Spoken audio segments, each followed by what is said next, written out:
I'm David Walter. The Loch Ness Monster, Bigfoot, and the Abominable Snowman, three giant creatures whose legends are kept alive by the many people around the world who continue to believe. When I proposed a contemporary investigation of the subject as one of our Smithsonian specials, I met with great resistance. The consensus was that no reasonably educated person would buy this stuff. I gave my word that scientists would be given equal time to challenge the true believers and their versions of proof. And with some reluctance, I was given the go-ahead. This program was, and still is, the highest-rated documentary in the history of television. Apparently, a lot of intelligent people were interested. I doubt if it changed anybody's mind, but I'm sure you'll have as good a time as the original audience. And now, with Rod Serling as host, Monsters, Mysteries, or Myths.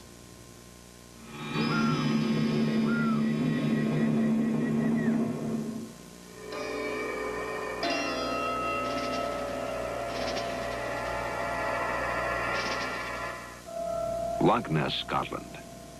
I told my friend, there is a Loch Ness monster, and it was an absolutely huge, huge animal. This huge black neck suddenly appeared, 7 or 8 feet, moving along quite slowly like this, with no humps visible, but quite clearly about 15 seconds before it went down.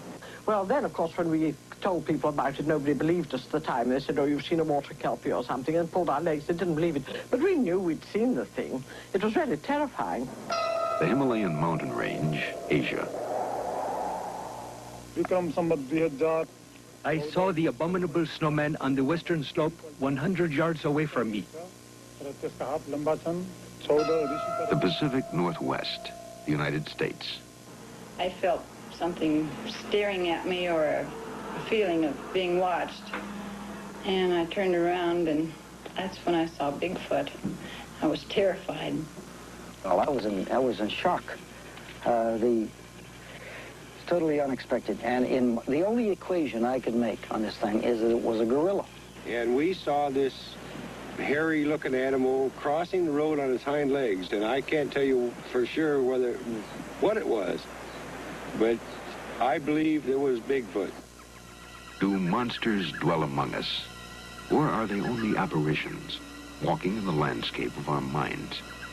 Are they subjects for zoologists or psychologists?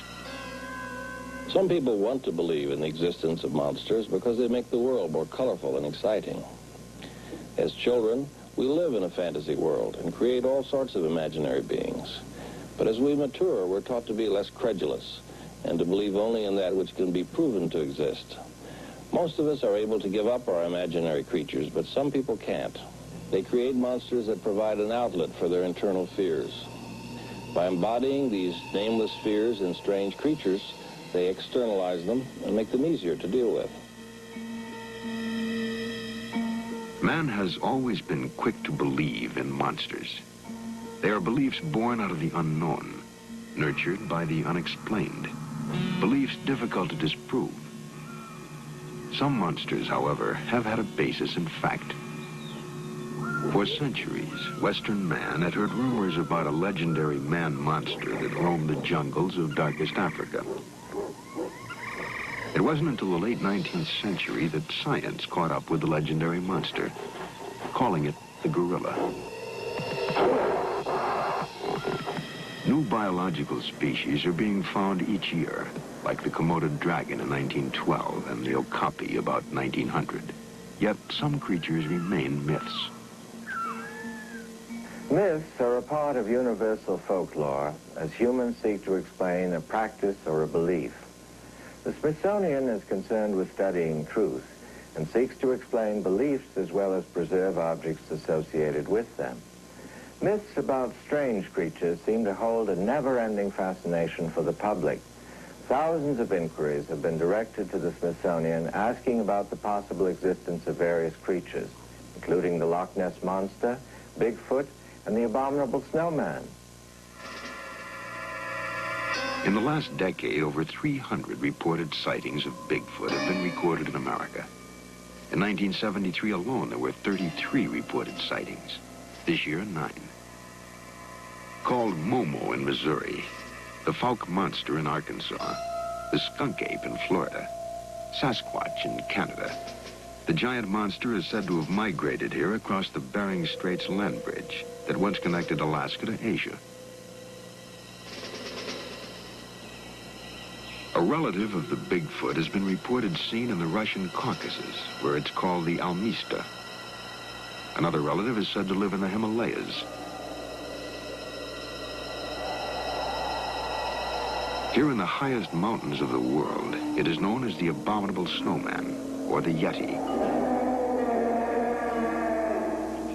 In Kathmandu, Nepal, nearby famed Mount Everest, Sanskrit scholar Yogi Narahari Nath tells of his encounter with the creature. I saw a Yeti while I was trekking with 60 other people in the western Himalayas.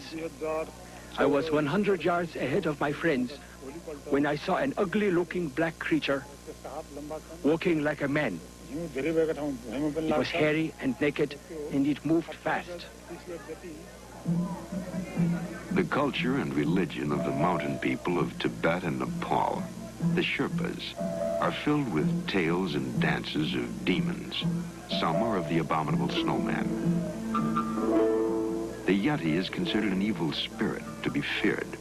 Among some, it is considered fatal to even look upon a Yeti.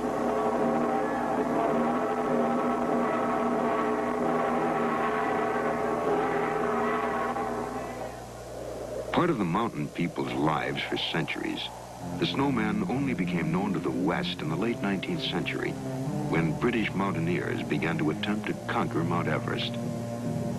Cool-headed explorers returned with tales of the mysterious Yeti, tales of strange footprints left in the snow. But it wasn't until 1951 when veteran climber Eric Shipton discovered a new pass at 19,000 feet that actual evidence was collected. Shipton, standing where no man had ever been before, took these photographs of giant man-like tracks. Once a non-believer in the Yeti, Shipton, now in London recovering from a back ailment, remembers that day. Strange feeling inside. I've often seen these tracks before, but hitherto I'd always been a bit of an agnostic about the whole question, but seeing these tracks so absolutely fresh and clear, well, there seemed to be no doubt about it at all, and it was that really gave me a very eerie feeling that here one was in the presence of something quite unknown.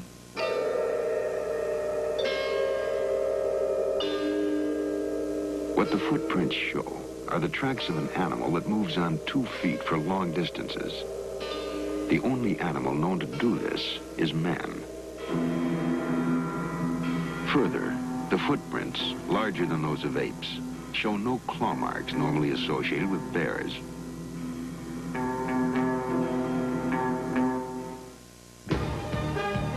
David L. Wolper presents. Additional evidence was collected in 1953. While directing the Hillary expedition, the first to reach the top of Everest, Lord John Hunt says he heard the Yeti. This was during the 1953 expedition when we were doing some training, expedition training, in the mountains on the east of Everest. And I myself, with some of my companions and Sherpas, were camping beside a glacier behind a mountain called Armadablang. It was the Armadablang Glacier, and it was at about 18,000 feet. And one evening in that camp, I distinctly heard what seemed to me to be a yelping call or cry from the other side of the glacier. I wondered what it was, and the Sherpas with us were unanimous in saying this is a Yeti. I think the nearest equivalent sound is the sound made by an ape, which does have a yelping cry. Almost never seen by Westerners, the Yeti was once reportedly glimpsed by N.A. Tambazi of Athens, Greece.